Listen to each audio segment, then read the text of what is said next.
ایک انسان کو صحت مند رہنے کے لیے صبح سے لے کر رات تک کیا لائف سٹائل اپنانا چاہیے، کیا طریقہ کار اختیار کرنا چاہیے، اس کا کیلنڈر شیڈول کیا ہو؟ بہت آسان ہے۔ سب سے پہلے تو ارلی اٹھے اور واک کریں۔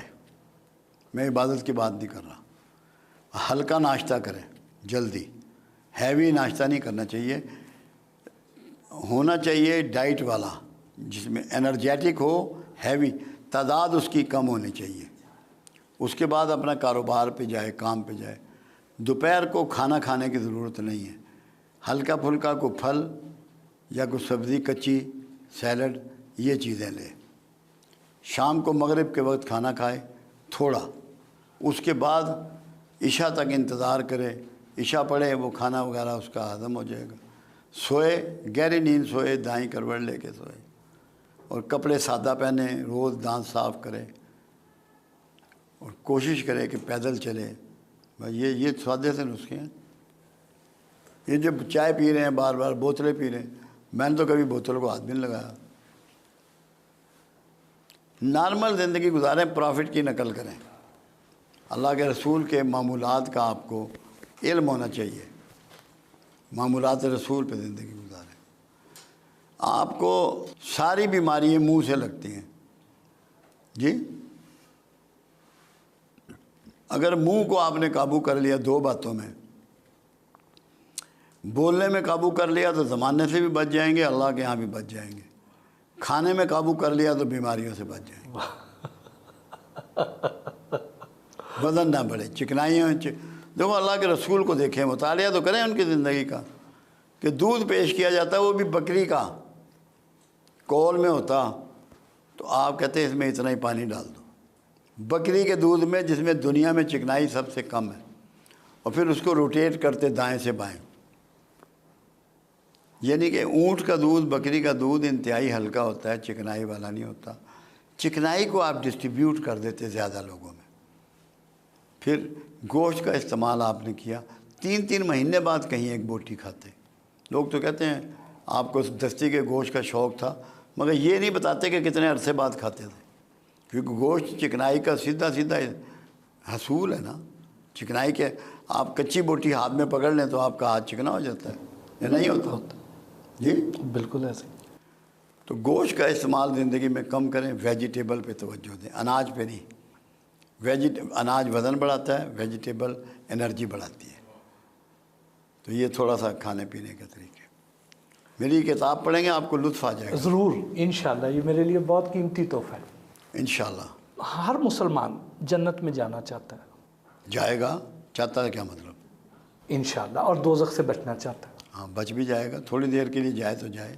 اس کی وجہ یہ ہے، درود شریف آپ کو دے دیا گیا، بدنصیبی ہے کہ درود شریف کو لوگوں تک بتایا ہی نہیں گیا۔ درود شریف کیا ہے؟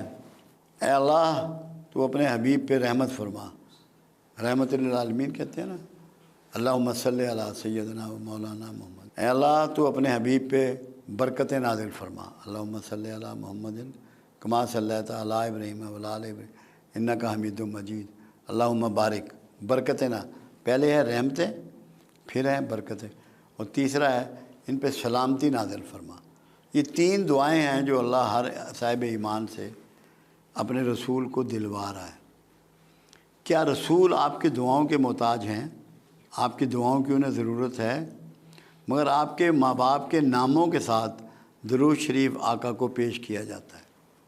اور ایک فرمان مبارک ایک حدیث میں یہ ہے کہ شب جمعہ میں خود سنتا ہوں۔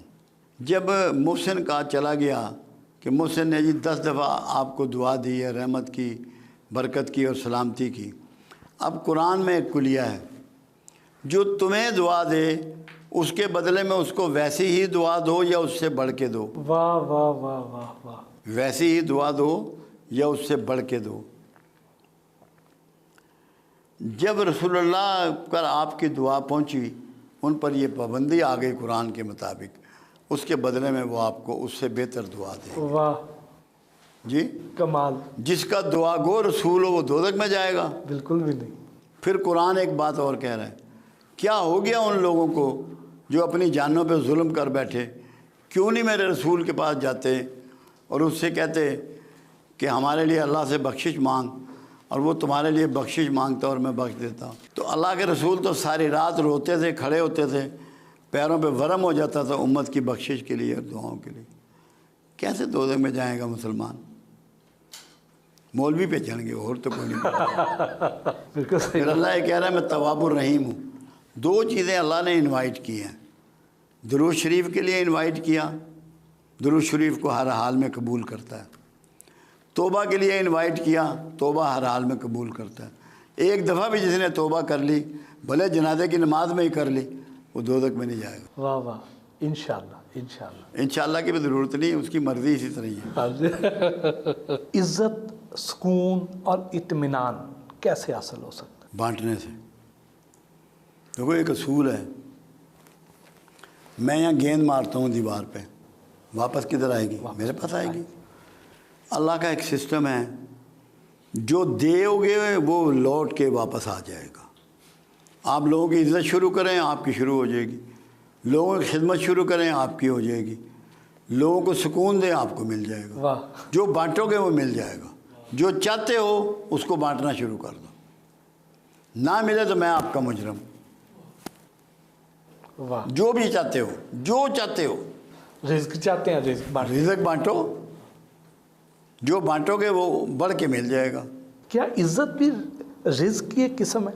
رزق کی قسم ہے، عزت بھی رزق ہے، آکسیجن بھی رزق ہے، خون بھی رزق ہے، اچھے تھاٹ بھی رزق ہیں، پینٹنگ بھی رزق ہے، شعر بھی رزق ہے، یہ سب رزق ہے۔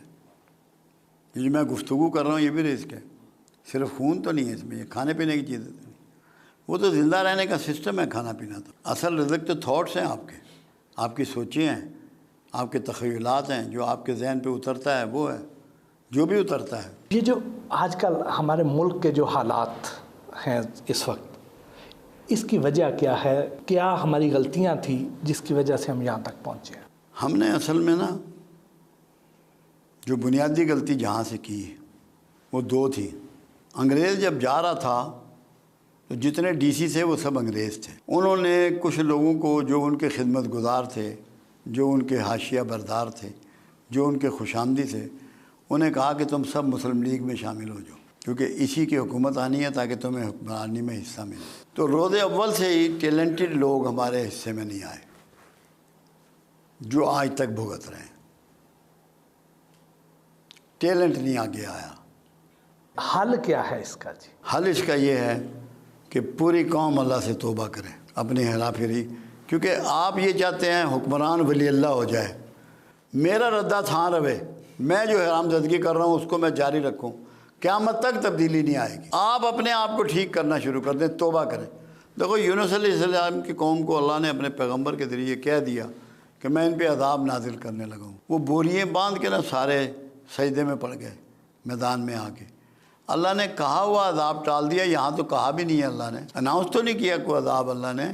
ہم توبہ تو کریں، آپ اپنی جو غلط کام کرتے ہیں اس کو چھوڑ دیں، اس کے بعد حکمران پہ انگلی اٹھانے کے قابل ہوں گے، اس سے پہلے نہیں ہے۔ اپنے آپ کو ٹھیک کر لیں، پاکستان تو ٹھیک ہے، آپ ہی پاکستان ہیں، میں ہی پاکستان ہوں۔ میں اپنے بے ایمانیاں کرتا رہوں اور حکمران کو صبح اٹھ کے گالیاں بکوں، کہاں کا انصاف ہے؟ میں اپنا گھر ٹھیک کر لوں، دکان ٹھیک کر لوں، دفتر ٹھیک کر لوں، جس نے 25 کروڑ کے معاملات ٹھیک کرنے ہیں اس کے تو حالات مشکل ہیں مجھ سے۔ اپنے انڈیویجول کے تو سامنے انڈیویجول کو ٹھیک کریں تاکہ توبہ کریں۔ توبہ جب کریں گے تو پاکستان تو گلزار بننا ہی ہے ہی گلزار، جنت کا ٹکڑا ہے، ہمیں تو کوئی وہم نہیں ابھی تک۔ کیوں؟ مجھے آپ بتائیں، مدینہ میں کرائم تھے آپ کے ہوتے ہوئے کہ نہیں تھے؟ حضور پاک صلی اللہ علیہ وسلم کے دور میں بہت کم تھے۔